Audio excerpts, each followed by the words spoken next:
All right, picture this with me, friend. Crowd hungry for more. Meager offering of 5 loaves and 2 fishes, and a miracle that unfolds. Join me today for an inspired journey about the feeding of the 5,000. Plus, I'm going to get into that as we explore some profound lessons on sacrificing for abundance. We're going to talk about transformative surrender, purposeful sacrifice, and we're going to talk about a blueprint for abundance, and not in a prosperity gospel way. Don't panic, my friends. Stay tuned, listen in, get out your Bible, and let's dive in. Hey friend, welcome to Milk and Honey with Lemon. The Bible says in Numbers 14:8, and if the Lord is pleased with us, he will bring us safely into that land and give it to us. It is a rich land flowing with milk and honey. On this podcast, we talk about stepping into that overflow that God has for us by becoming those ultimate Proverbs 31 women. Hey, I'm Lemon. I am just like you, sister friend. I knew God had something more in store for me, but I couldn't see a way out of the laundry piles. And frankly, I resented that Proverbs 31 woman. How was I going to live up to the hype? That is until I found out how to really step into becoming this Proverbs 31 woman through leadership development. In this podcast, you're going to find financial freedom, leadership growth, and motivation so you'll be able to do all the things God has called you to do with ease and really step into that land of milk and honey. Friend, now before we dive in, I want to tell you I have something really fun and exciting coming up. I'm going to be working with women in more of a one-to-one capacity. So if you're like, all right, I would be interested in doing that, then just go to lemonprice.co/coffee chat and come and connect with me. I would love to connect with you. So let's move on to today's episode. I swear, friend, I could not plan these any better if I tried, but this has been on the list of things for me to talk about for months because I read this in Matthew a few months ago. So if you're new, I got a new Bible a couple of months ago, and it's a spiritual growth Bible. And I was like, let me start in the New Testament again. And I love this Bible. It has 800 different articles in it. I have a link to it in the show notes if you guys want one. It has quickly become one of my favorite Bibles because I really love commentary, and as an academic nerd, I really love it. So a few months ago, I was in Matthew, and that is where our story is going to start today. I wanted to talk today about giving something up in order to gain something and God's bigger plan for us. So I'm in Matthew 14, and I'm going to just read some of this to you. Matthew 14, 1-12 is talking about how it's when John the Baptist gets beheaded, right? And John the Baptist, Jesus, they're cousins. So this is tough, right? So we're going to pick it up in verse 13. It says, as soon as Jesus heard the news, he left in a boat to a remote area to be alone. But the crowds heard where he was headed and followed on foot from many towns.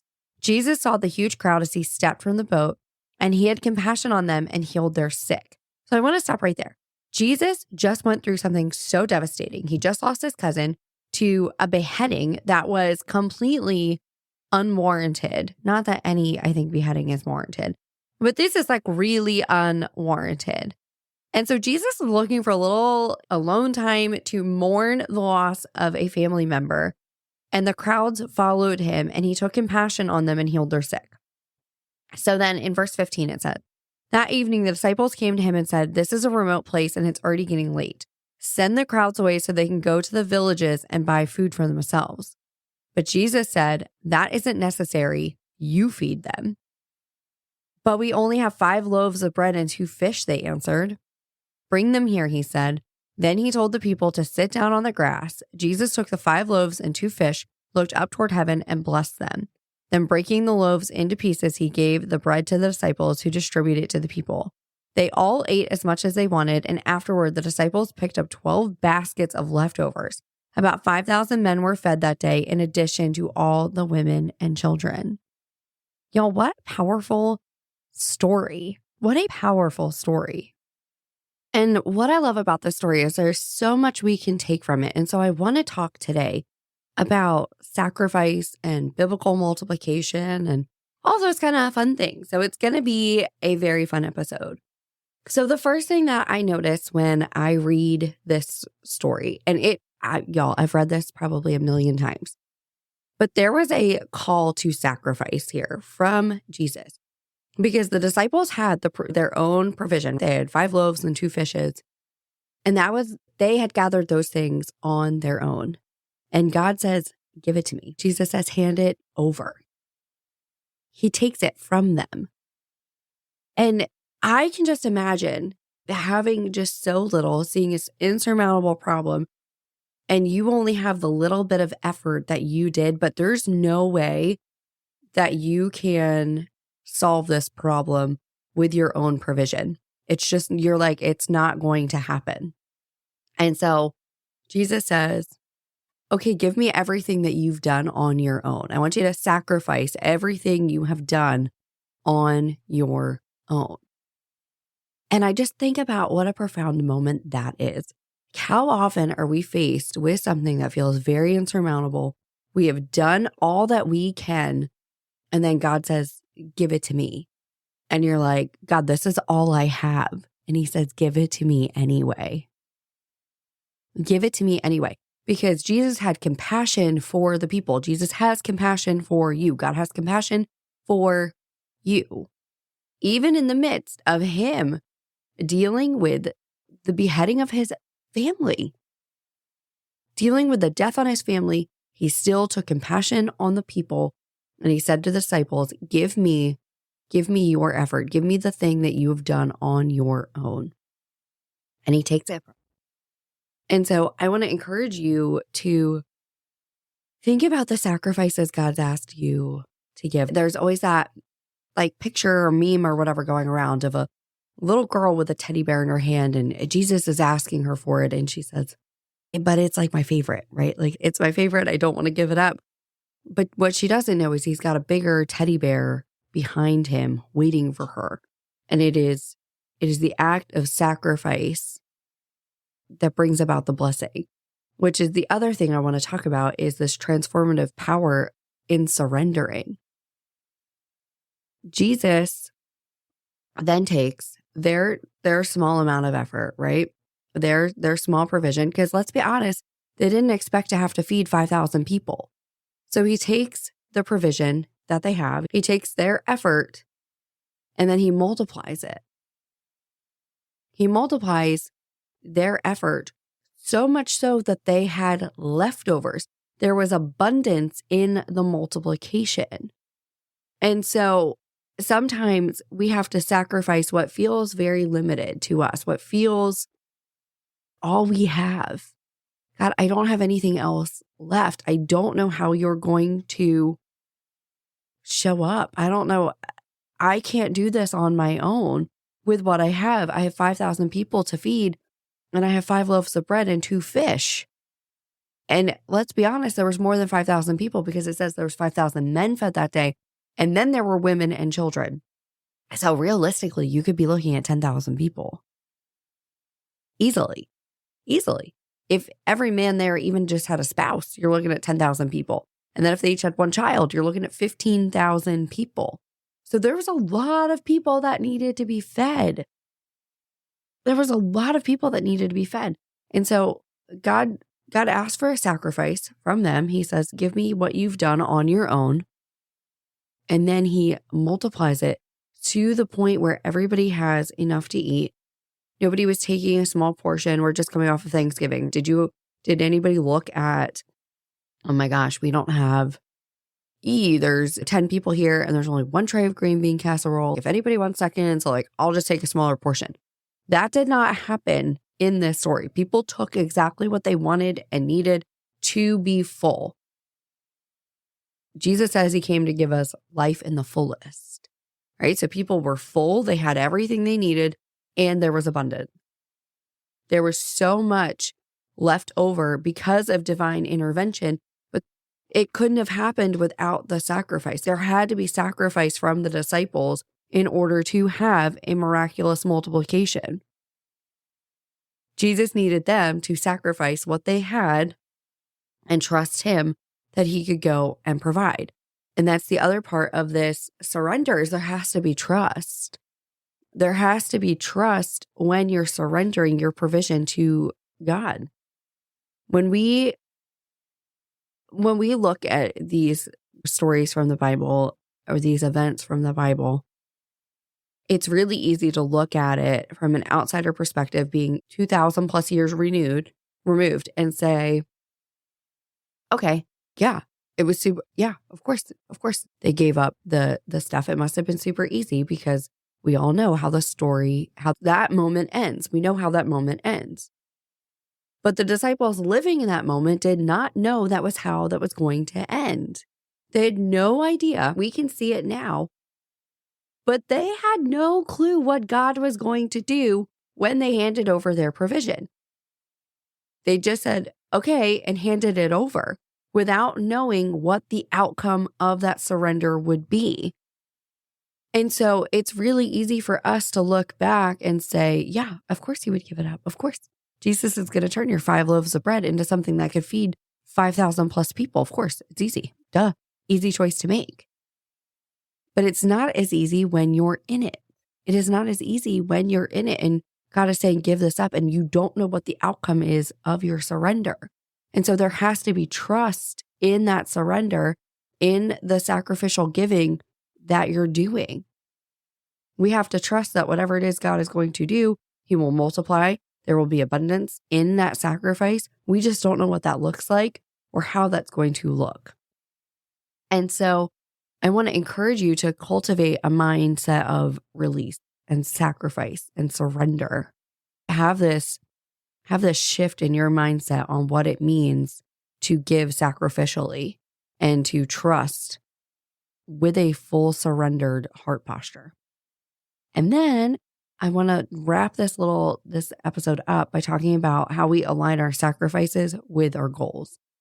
And I know that sounds really crazy to say. I don't want to say, oh, if you give this way, then this is the outcome that we'll have. There was strategic sacrifice for kingdom goals here. They didn't surrender like their fishing poles and then Jesus magically, and I say like magically in quotes, right? Like they didn't hand over like their fishing nets and then all of a sudden Jesus turned their fishing nets into a bunch of fish. They had bread and they had fish. And so they made a strategic sacrifice to give their bread and their fish so Jesus would multiply the bread and the fish. And when we are thinking about the kingdom goals and the strategic sacrifices and the eternal values that we have, it has to make sense. Like it has to make sense as to what it is that we're sacrificing and what it is that we're giving. Since we're talking about Jesus, let's talk about the ultimate sacrifice. I just said Jesus came and he said that he was here to give us life to the fullest and in abundance. And that's what happened here. I think this story really echoes the atonement, because here was Jesus. He was suffering a personal loss. Jesus probably felt real human emotions, because it says that as soon as Jesus heard what happened to John the Baptist, he wanted to be alone. So here's Jesus in pain. He's hurting. He lost a family member. He's in pain. And yet he looked at the 5,000 plus people and had compassion and cared for their spiritual needs and their physical needs while he was suffering, and gave so in a way in this moment that was abundant. And that's what he did on the cross. Jesus is hurting. Jesus is in the garden saying, God, I don't want to do this. I don't want to sacrifice my life. But if it's your will, let your will be done. Jesus says, let this cup pass over me, but your will be done. And so Jesus sacrifices himself so we may have life in abundance, so we may have freedom in abundance. That's what this story is. It is pointing us back to the ultimate surrender and atonement and sacrifice that God has made for us. And what joy there is. What joy there is in the sacrifice. Is it enjoyable to sacrifice? Absolutely not. Absolutely not. It's hard. It's why it's a sacrifice. It is not supposed to be simple. It's not supposed to always be easy. But there is joy and generosity and kindness and selflessness and holiness on the other side of the sacrifice. There is abundance and life in the fullest on the other side of the sacrifice. I love this story so much because it really is just a deeper reflection of God's heart and his nature and his care for each of us, and points us to the ultimate sacrifice that he made and the compassion and the care that he had for us in that sacrifice. And so I would love for you to go back and to read this with fresh eyes and think about it from that perspective, about giving up what we have, giving up what we have done on our own, giving it to God, and then letting him divinely intercede on your behalf and multiply it and give you life to the fullest and in abundance. Y'all, just what a fun episode to come off of Thanksgiving and gratitude. And as we move into the Christmas season, just thinking about the sacrifices, thinking about the way that God has shown up for us and what he can do with the little bit of provision that we have, the little bit of effort that we have on our own. But really, we all know God gave it to us in the first place. But what can God do when we surrender and we sacrifice? What good is on the other side of that surrender and that sacrifice? So I hope you enjoyed today's episode. As a fun reminder, I am going to be working with women in a more one-on-one intimate capacity. And so if that's something you want to explore and just see if it's a good fit for you, go to lemonprice.co/coffee chat and come and hang out with me. Let's see if it would be a good fit for you. I would love to talk to you, get to know you better, and see what your goals are for 2024. Let's do something fun and exciting together. So I will see you next time. Hey friend, what a joy it has been to share today's journey with you. If you found a spark of inspiration or a nugget of wisdom that resonated, would you bless someone else by sharing this episode with them?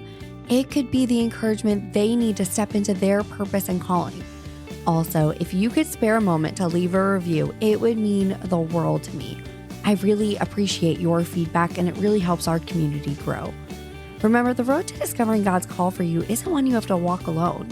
So join me again next Monday for another episode where we'll continue to explore the depths of leadership and the heights of our heavenly calling. Until then, keep seeking, keep growing, and keep trusting in his plan. God bless you, and I'll catch you on the flip side. Bye, friend.